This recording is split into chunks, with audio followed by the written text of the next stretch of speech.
National Association for the major countries across the Federation has also exacerbated that learning curve going forward. However, what I'd like to say is that SI Australia is well placed, given that we have actually been a national association for a number of years. And the role going forward is to take SI Australia and breathe new life into it and look at a way of ensuring that we continue to meet the needs of Australian women and girls now and into the future. Okay, so you can start now.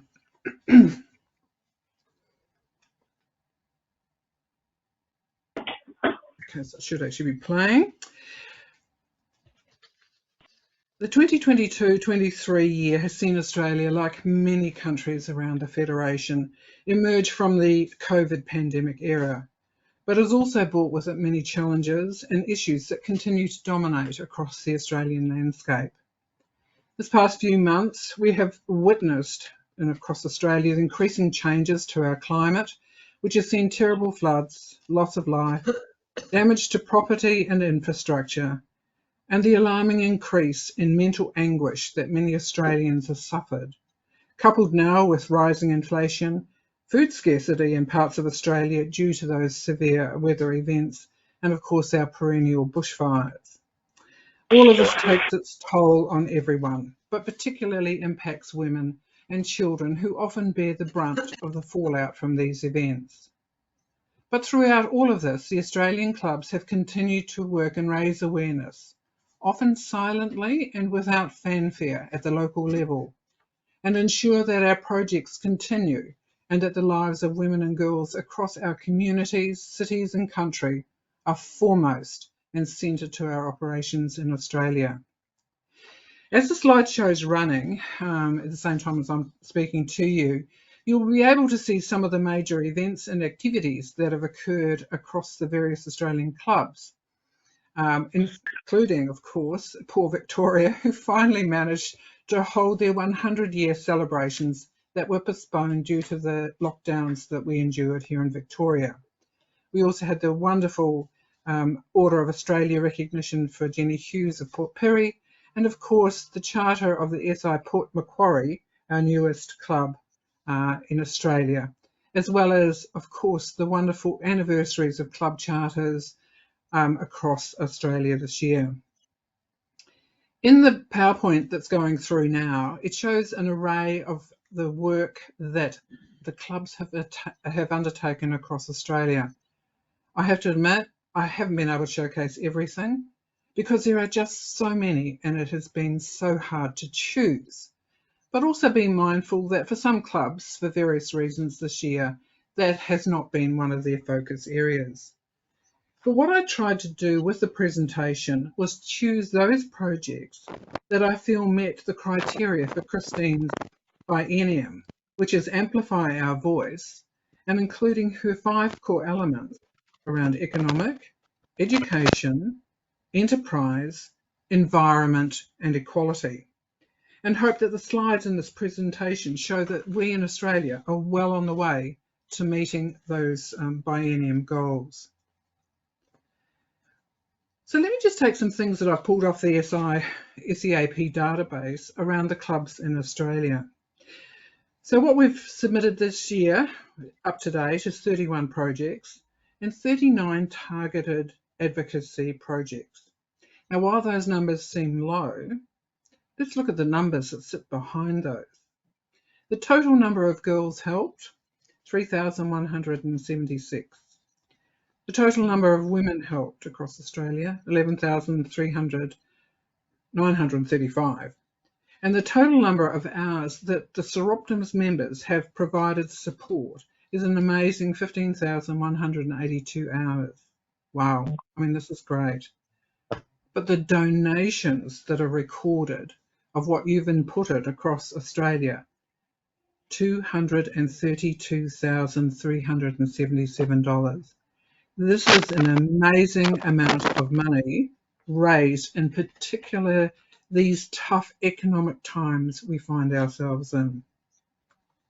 If we look into a little bit deeper of those projects that are showing on your screen and the other ones that are on the database, we looked at the areas around where they are focusing, based on the Sustainable Development Goals.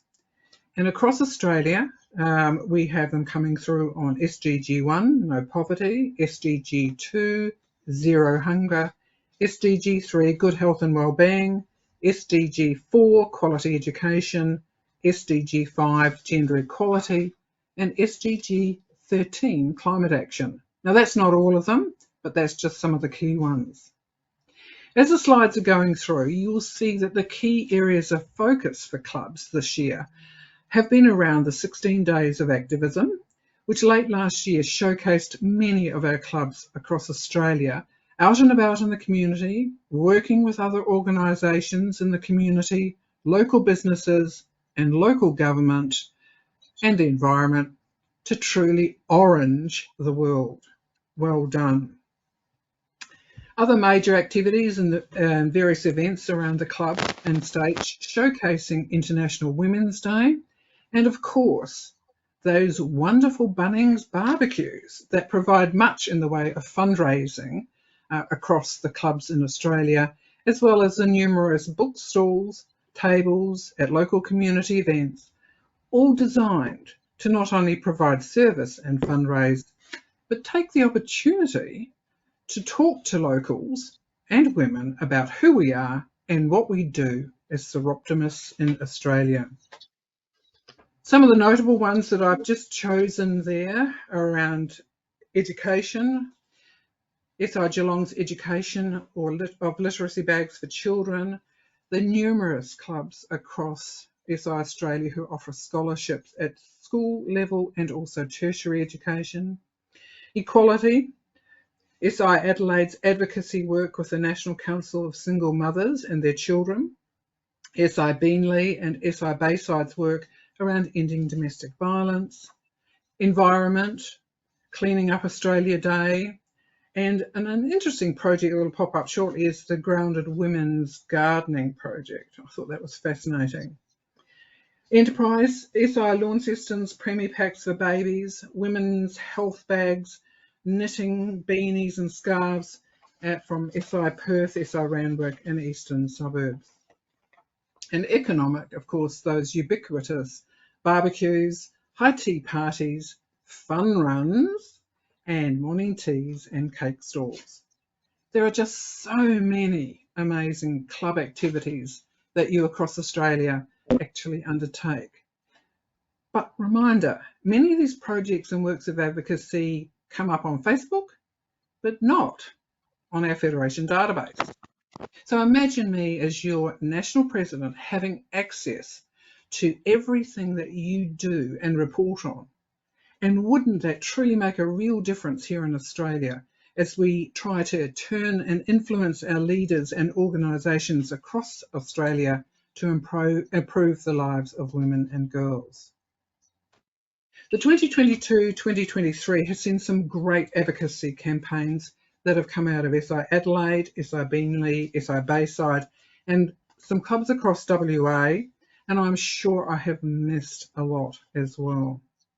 It is important to submit these advocacy campaigns so that they can be officially recognised, registered, and used when we, along with the Federation, attend at the Commission for the Status of Women and other international and domestic organisational meetings. This is to ensure that the women's agenda is moved along, as well as holding our government accountable at these international levels for the treaties that they have signed on but are yet to deliver on.